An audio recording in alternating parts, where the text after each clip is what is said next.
My name is Dr. Nicole Steele. I'm Assistant Commissioner of Workforce Insights Group, the group that has the pleasure each year of developing the State of the Service report. However, it really is a Commission-wide effort and an APS-wide effort. But it's my pleasure to interview today Commissioner Peter Woolcott on your fifth report. And so I would just like to begin by asking, how has that report evolved over your time as Commissioner?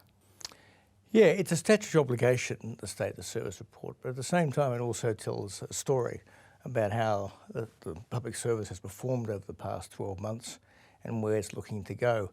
So each year it evolves in different ways because the story is slightly different. But it's been an incredibly sort of busy 5 years if you think about what we've had to deal with. Bushfires, floods, range of natural disasters, COVID-19, and how the public service has had to cope with all those challenges, plus the usual challenges of a sort of very shifting geopolitical situation and economic disruption. I think it's been a pleasure for me to oversee, not necessarily to write, because that's a lot of work's done by others, but a chance to really tell the story of the public service, and that story has been changing over the 5 years. But I think it's an important piece of work, and one that really does show the public service in a very positive light. Absolutely. So reflecting back then, the State of the Service report has been now ongoing for 25 years. What are some of the constants during that time and what has been some of the evolutions?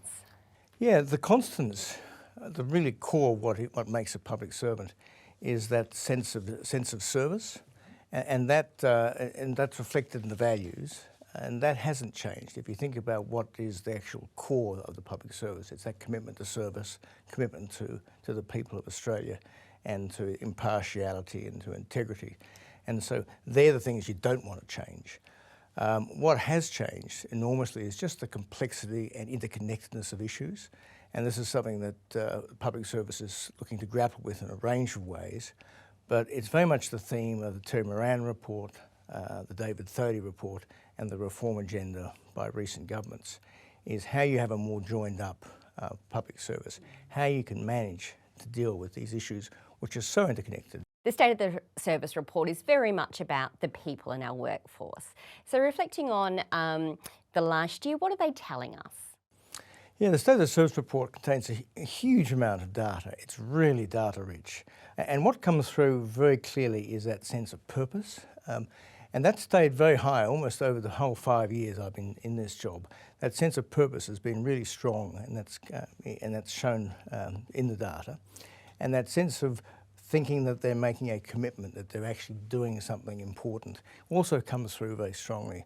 So we try to use the State of Service report to actually to set out all that data, but at the same time to tell stories, to tell individual stories or team stories about the sort of things that they have done and sought to achieve over the last 12 months.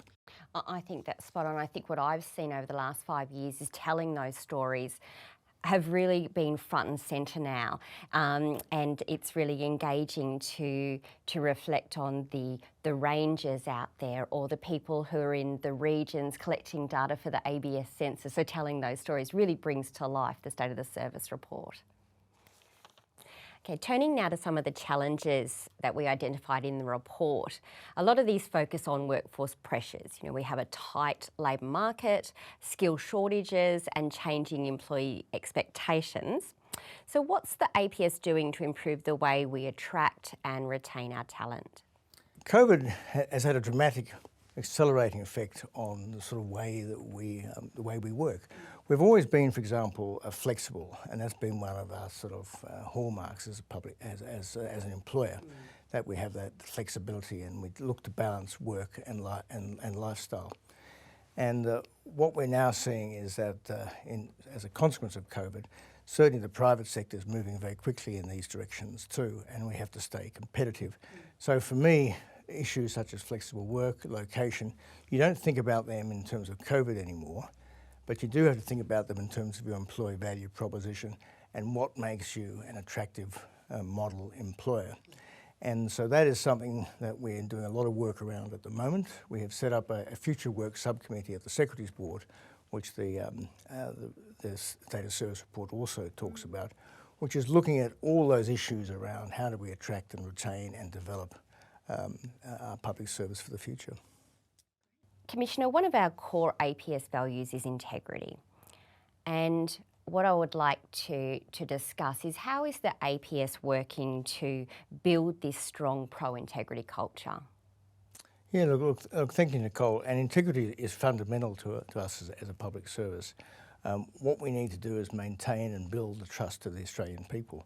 And we did that in COVID, and again, the data has shown that. And so the challenge for us now is to maintain those levels of trust and confidence. And fundamental is obviously the provision of services and doing so efficiently and effectively. It's transparency and it's integrity in everything we do. And so what we've tried to focus on is a couple of things. We've tried to focus on institutional integrity, the concept of almost the stewardship of the system, so that you have a sort of, you leave things in a better shape than when you started. But it's also about just fundamental honesty, fundamental transparency. And we've rolled out, for example, mandatory training for new starters on integrity in the Australian Public Service.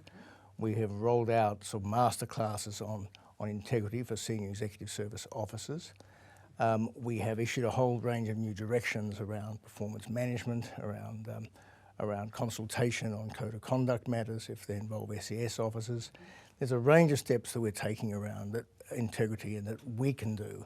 Meanwhile, the government, of course, is also legislating for a National Anti-Corruption Commission, and that'll be another one of the vehicles that'll be used to manage integrity in the system and to maintain the confidence of the Australian people. So look, that sounds like there's a lot of work ahead of us. So in your opinion, are we up for it? Yeah, well, we're certainly up for it. And anyway, we've got no choice. The expectations on us are enormous, both from government and from the people of Australia. But it's been a busy few years, and I suspect it's not going to get much lighter. We have a new government, a whole new reform agenda, and a lot of things to do to meet the expectations of the public.